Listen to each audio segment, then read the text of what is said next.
हर काम करने वाली चीज़ को चाहिए होती है एनर्जी, चाहे वो जानदार हो चाहे वो बेजान हो। आप अपना सेल फ़ोन देखें, उसकी चार्जिंग होगी तो वो काम करेगा। आप ह्यूमन बीइंग की बात करें तो वो फूड खाएगा तो वो काम करेगा, उसको एनर्जी मिलेगी तो वो काम करेगा।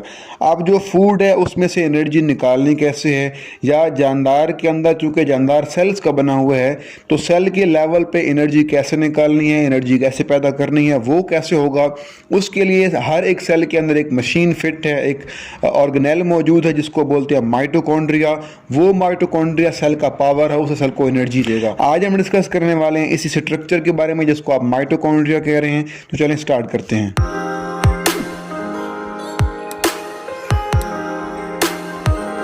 माइटोकॉन्ड्रिया में दो वर्ड्स हैं, एक वर्ड है माइटोस और दूसरा वर्ड है कॉन्ड्रियन। दोनों ग्रीक वर्ड्स हैं। माइटोस का मतलब होता है थ्रेड की तरह का, थ्रेड कोई, और कॉन्ड्रियन का मतलब होता है ग्रेन्यूल। तो ओवरऑल माइटोकॉन्ड्रिया का मतलब बनता है कि थ्रेड लाइक स्ट्रक्चर या ग्रेन्यूल की तरह का स्ट्रक्चर। तो हम इसको डिफाइन कैसे करते हैं? हम ऐसा कहते हैं कि डबल मेम्ब्रेनस ऑर्गेनेली है और ये थ्रेड लाइक या ग्रेन्यूल की तरह की हो सकती है और ये प्रोवाइड करती है एनर्जी सेल को। तो इस ऑर्गेनेली को आप बोलते हैं माइटोकॉन्ड्रिया। इसकी शेप थ्रेड लाइक भी हो सकती है, ग्रेन्यूल की तरह की, या कोई और भी शेप इसकी वेरी कर सकती है, कोई और शेप भी इसकी हो सकती है।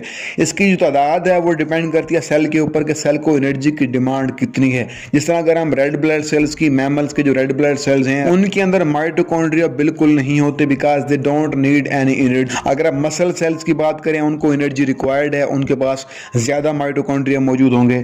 आप लिवर की बात करें तो लिवर के अंदर तकरीबन 2000 से ज़ायद माइटोकॉन्ड्रिया मौजूद होती हैं। वहां पे मेटाबॉलिज्म ज्यादा होना है, ज्यादा एनर्जी कंज्यूम होनी है, तो वहां पे माइटोकॉन्ड्रिया ज्यादा है।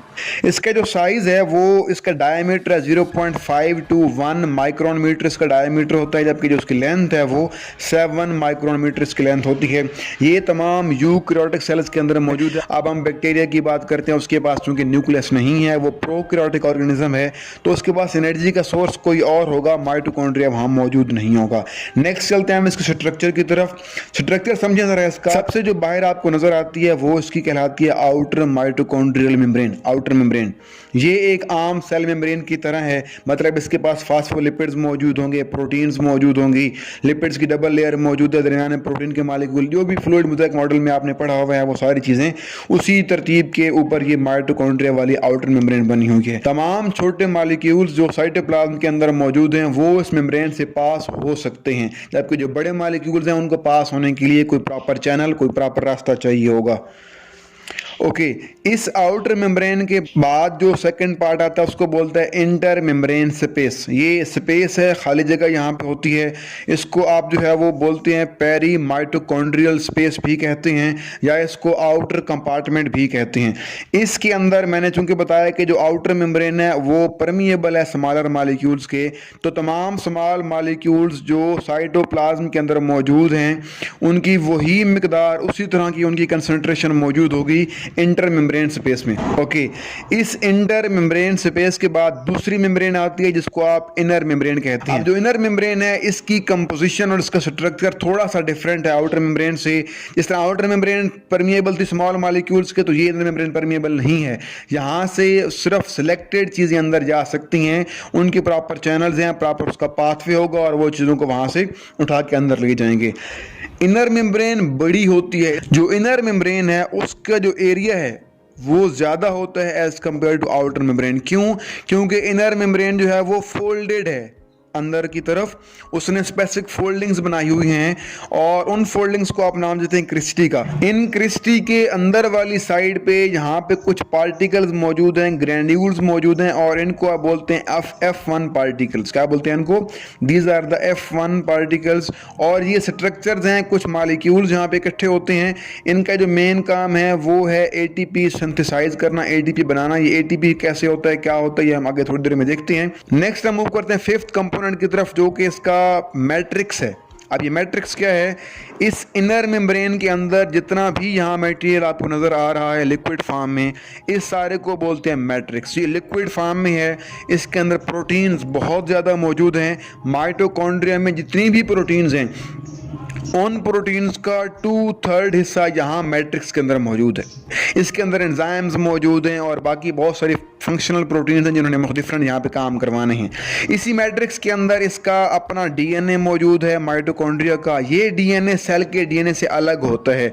ये डीएनए मिलता जुलता है बैक्टीरिया के साथ। सेल का अपना डीएनए कहीं पे न्यूक्लियस में पड़ा हुआ है, जबकि यहाँ पे जो डीएनए है इसको आप बोलते हैं दैट इज अ माइटोजीनोम। ये माइटोकॉन्ड्रिया का अपना जीनोम है, उसका अपना डीएनए है। उसके अलावा यहाँ पे मैट्रिक्स के अंदर राइबोसोम्स मौजूद हैं, इसके अपने। यहाँ पे इसका अपना राइबोसोमल आरएनए मौजूद है। यहाँ पे इसका अपना माइटोकॉन्ड्रिया का ट्रांसफर आरएनए मौजूद है। इस सारी मशीनरी को यूज़ करके जो माइटोकॉन्ड्रिया है वो अपने लिए प्रोटीन्स बना सकता है और इन्हीं तमाम चीज़ों को यूज़ करके खुद ब खुद ये डिवाइड कर जाता है। सेल के ऑर्डर्स के बगैर समटाइम माइटोकॉन्ड्रिया खुद ही अपने फंक्शन कंट्रोल करता है और खुद ही ये डिवाइड करके अपनी तादाद बढ़ा लेते हैं। अब हम चलते हैं नेक्स्ट इसके फंक्शंस की तरफ। माइटोकॉन्ड्रिया के बहुत सारे फंक्शंस हैं। ये सेल के अंदर डिफरेंशिएशन क्रिएट करने में हेल्प करता है, सेल डेथ कंट्रोल करता है, सेल साइकिल को भी कंट्रोल करता है, सेल की ग्रोथ को भी कंट्रोल करता है। लेकिन इन सब के बाद जो उसका मेन फंक्शन है, जो उसका प्रोमिनेंट फंक्शन है, वो है इसका एनर्जी प्रोड्यूस करना, पावर हाउस होना सेल का। कैसे एनर्जी प्रोड्यूस करते हैं? इसके अंदर बहुत सारे केमिकल रिएक्शंस होते हैं, जिस तरह जैसा कि डिफरेंट पायरोवेट्स की ऑक्सीडेशन करवाना है, फैटी एसिड की ऑक्सीडेशन करवाना है, क्रेब्स साइकिल चलवाना है। इन तमाम केमिकल रिएक्शंस के रिजल्ट में ये एनर्जी पैदा करता है। इस एनर्जी को यूज़ करके ये एक मॉलिक्यूल बनाता है और उस मॉलिक्यूल को बोलते हैं एटीपी। अब ये एटीपी क्या है? यहीं पे माइटोकॉन्ड्रिया के अंदर पहले से एक मॉलिक्यूल मौजूद है, उसको बोलते हैं एडीपी, या एक और इनका हम शक्ल मौजूद है, उसको बोलते हैं एएमपी। एएमपी का मतलब है एडिनोसिन मोनोफॉस्फेट और एडीपी का मतलब है एडिनोसिन डाइफॉस्फेट।